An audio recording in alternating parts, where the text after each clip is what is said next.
Tem um vídeo que o YouTube tá me recomendando que me despertou muito a atenção. E eu vou dar uma olhada nisso aqui porque eu acho que são remédios que as pessoas usualmente costumam tomar. Deve ser, sei lá, um paracetamol, alguma coisa, porque diz aqui, ó, o remédio para dor que mata 70 mil pessoas por ano. Vamos deixar tocar esse vídeo para ver sobre que remédio que é esse que ele tá comentando aqui. Efeito colateral perigoso de um tipo de remédio para dor que é cada vez mais usado no Brasil. São remédios que mataram cerca de 68 mil pessoas em 2020 nos Estados Unidos e que podem viciar. Será que você conhece alguém que usa ou será que é você que costuma tomar remédio para dor e está em risco? Comenta aqui embaixo qual remédio contra dor faz parte da sua lista antes da gente começar o vídeo. Felizmente já existem muitas opções de remédios contra dor, mas nem sempre foi assim. A história do nosso remédio controverso começou há milhares de anos com uma planta medicinal. A raiz de tudo, literalmente, está em uma planta chamada papoula. Ela parece inofensiva e tem uma flor tão bonita que você poderia até usar ela em casa como decoração. Se não fosse por um detalhe, a papoula guarda por trás dessa beleza uma seiva que, quando consumida, gera uma estranha combinação de anestesia, relaxamento e euforia. Tá. Então, pelo que eu tô vendo, pelo histórico, o remédio vem da papoula. Essa papoula ela é muito conhecida, usualmente as pessoas conhecem, né? É um nome muito popular no meio assim, né? A seiva da papoula foi chamada de ópio, uma substância que ao longo da história foi usada como droga de abuso por causa do relaxamento e da euforia que ela... Isso, porque a seiva da papoula ele extrai, né? Esse famoso ópio aqui, né? Mas o ópio também teve o seu papel medicinal, usado como tratamento para tudo quanto é problema de saúde, de asma a ferimentos graves. Mas para quem estava interessado só em aliviar a dor, ela era bem inconveniente, já que deixava a pessoa aérea e eufórica a ponto de mudar o seu comportamento. Isso mudou em 1805, quando um cientista alemão chamado Friedrich Certner conseguiu extrair do ópio uma das substâncias responsáveis pelo seu efeito analgésico, que combate a dor. Ele chamou essa substância de morfina, que até hoje é uma das substâncias mais potentes disponíveis contra dores muito fortes. Entendi. Então a gente tinha o ópio, só que ele extraiu somente aquela composição química que era a morfina, responsável pela anestesia. Com o passar do tempo, os cientistas descobriram outros analgésicos naturais, como a codeína, que também está presente no ópio, mas que causa um efeito mais leve que o da morfina. Foi um avanço enorme no... Nossa, eles extraíram a codeína e a morfina. São estruturas de químicas diferentes, né? Você pega ali e vê que aquela estrutura também dá um relaxamento, só que um pouco mais leve, não tão forte quanto a morfina, né? A codeína. Tratamento da dor, porque não era mais necessário usar a seiva inteira da papoula como remédio. Dava para isolar as principais substâncias para ter só o efeito analgésico. Os analgésicos naturais do ópio serviram de base para dezenas de outros remédios para dor, que juntos são chamados de opioides. Esses remédios são eficazes contra... Esses opioides, estamos chegando lá. Porque muita gente costuma consumir opioides, né? Eu vejo bastante gente utilizando opioide. Dores moderadas a intensas que aparecem depois de uma cirurgia e por causa de doenças como câncer avançado. Eles são a solução para dores que não se resolvem com remédios comuns, como o paracetamol. Por incrível que pareça, os opioides... Viu? Foi citado o paracetamol. Eu achei que fosse falar que era o paracetamol, mas pelo que eu tô vendo, não é da família do paracetamol. Tá vindo desses opioides, hein? Opioides funcionam porque eles se ligam perfeitamente a receptores importantes do nosso corpo. Mas como isso é possível? Seria obra do destino ou, quem sabe, do acaso que o corpo responda tão perfeitamente a essas substâncias poderosas encontradas na natureza? Se você mete o dedinho do pé na quina da mesa, os neurônios do seu dedinho enviam sinais que chegam até o cérebro para gerar a sensação que você entende como dor. Por mais desagradável que seja, você precisa sentir dor para não sair por aí desatento, batendo o pé em tudo quanto é coisa. Mas o sinal de dor não pode durar para sempre, e o organismo tem moléculas que fiscalizam os neurônios para garantir isso. Essas moléculas fiscais podem desativar os sinais da dor, através da ligação a receptores que ficam nas superfícies dos neurônios. É aqui que entram os opioides. Eles têm uma estrutura parecida com essas moléculas fiscais e se ligam aos receptores delas para bloquear qualquer sinal de dor. Quando os opioides se ligam aos receptores, os neurônios simplesmente não conseguem levar mais o sinal da dor até o cérebro com a mesma eficiência. É um mecanismo diferente e mais potente do que os remédios comuns para dor de cabeça que eu até expliquei nesse vídeo aqui. O problema é que os opioides fazem mais do que só aliviar a dor. Eles também agem diretamente no cérebro, o que pode gerar um efeito colateral muito perigoso. Quando a pessoa toma um opioide, ele bloqueia momentaneamente a capacidade do cérebro de controlar sinais de prazer e bem-estar. O resultado desse descontrole é que o cérebro libera grandes quantidades de dopamina, que muita gente conhece como o hormônio do prazer e do vício. A dopamina gera... Bom, acho que eu tô começando a chegar lá, né? Porque se ele tá fazendo o cérebro não sentir essa dor, ele tá meio que anestesiando para chegar aos sinais. E se não tá chegando os sinais, ele tá meio que desativando também sinais que produziriam outras coisas, como a dopamina. Pelo que eu tô entendendo, é isso, né? Euforia, bem na hora em que a pessoa está sentindo o efeito analgésico do opioide. Ela fica como se estivesse flutuando. Tem gente que sente uma brisa mesmo. Só que sentir prazer 100% do tempo não é bom. Ah, não, ao contrário. Ela tá bloqueando o efeito da anestesia, mas tá gerando a dopamina, o bem-estar, né?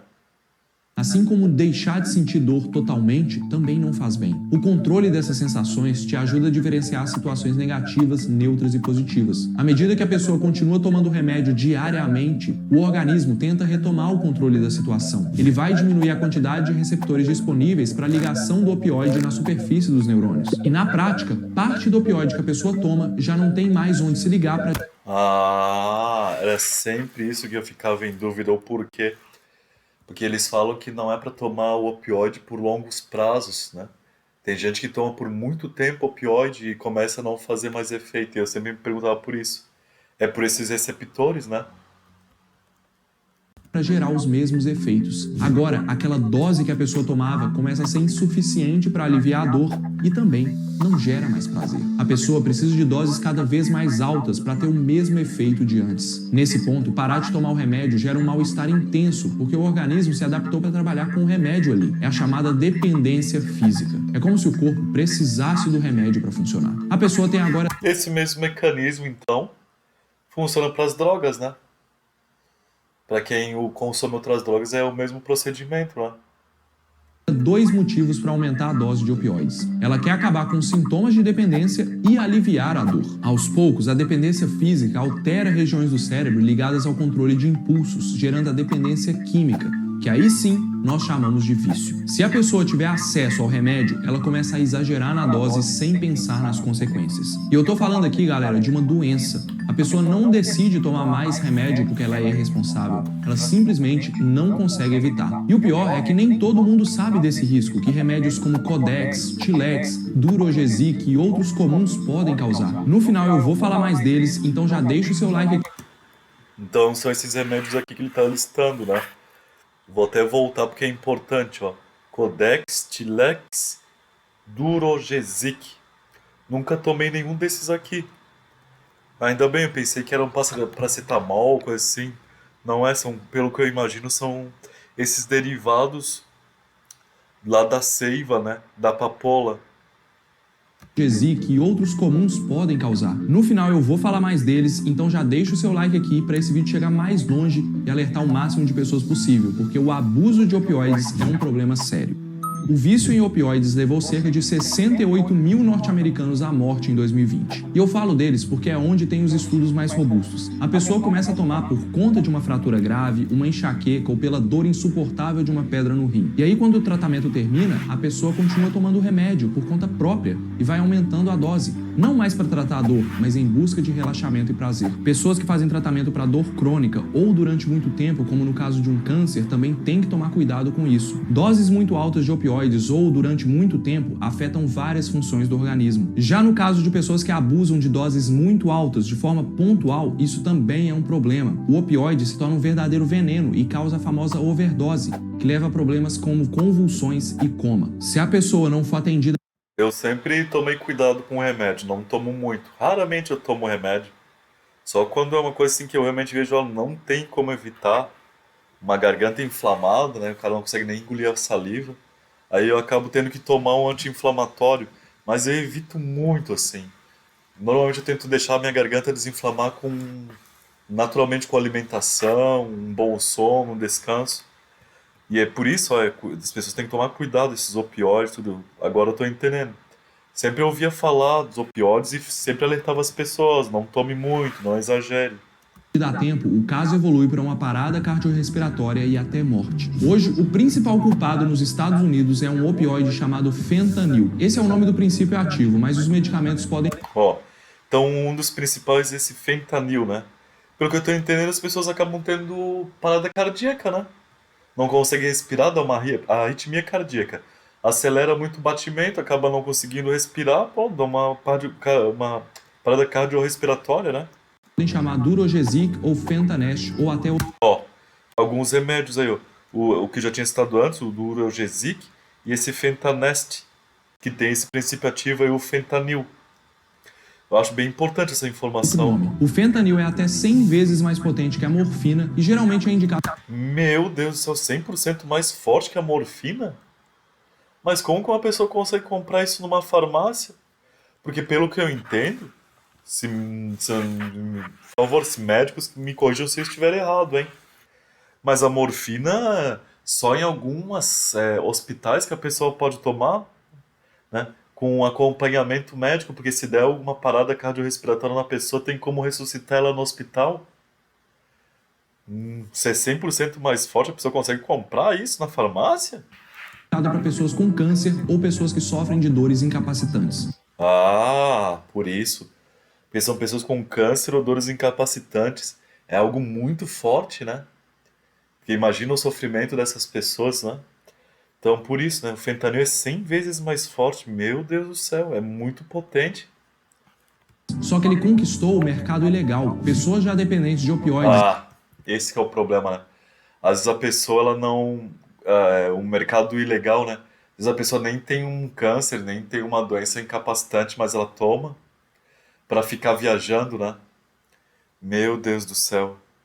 Isso daí é um problema mesmo. E até quem nunca teve indicação médica para tomar opioides consegue comprar sem receita. E o Brasil, pessoal, corre o risco de ir pelo mesmo caminho. Em 6 anos, as prescrições subiram de 1,6 milhão em 2009 para 9 milhões em 2015. E os especialistas não sabem ao certo por quê. Os principais opioides vendidos no Brasil são os derivados da codeína, como o Codex e o Tilex, os derivados do fentanil, como o Durogesic e o Fentanest, e a oxicodona, também chamado de Oxycontin. Ó, vou colocar aqui de novo, repetir, Durogesic porque e isso o aqui é muito Fentanest importante. e a oxicodona. Isso aqui é muito importante, ó.